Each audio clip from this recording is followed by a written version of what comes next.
Hi everybody. இன்றைக்கி நம்ம என்ன பார்க்க போகிறோம்னா, நம்ம டெய்லி யூஸ் பண்ணுற சில சென்டென்சஸ் இதுக்கு இங்கிலீஷில் தெரிஞ்சிருந்தால் நம்ம இப்படி பேசியிருக்கலாமே அப்படின்னு நினைப்போம்ல. அந்த மாதிரி சென்டென்சஸ் என்னென்னு பார்ப்போம். சிலர் பட்டுன்னு பதிகிற மாதிரி பேசுவாங்க. அதுக்கு சொல்லுவோம், ஆணி அடித்த மாதிரி சொல்லிட்டீங்க அப்படின்னு சொல்லுவோமா. அதை இங்கிலீஷில் எப்படி சொல்லலாம்னா, you hit the nail on the head. You hit the nail on the head. இப்படிலாம் அநியாயம் பண்ணாதீங்கப்பா அப்படின்னு சொல்லுவோமா. இது நம்ம எல்லாருமே சொல்கிறது தான். இதை இங்கிலீஷில் எப்படி சொல்லலாம்னா, stop being unfair. Stop being unfair. சிலர்கிட்ட கேட்போம், சும்மா தான் இருக்கீங்களா அப்படின்னு கேட்போமா. இதை இங்கிலீஷில் எப்படி சொல்லலாம்னா, are you idle. Are you idle.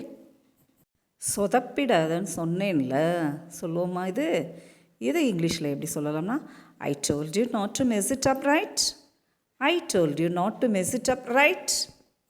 Sometimes அடக்க முடியாமல் சிரிச்சிட்டேன் அப்படின்னு சொல்லுவோம்ல. அதை இங்கிலீஷில் எப்படி சொல்லலாம்னா, ஐ laughed despite myself.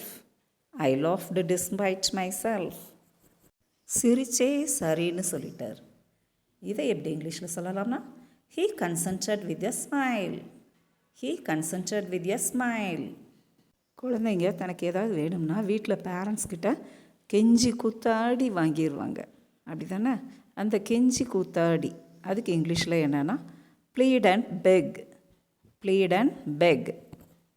Okay viewers, thank you for வாட்சிங். Will meet in the next video.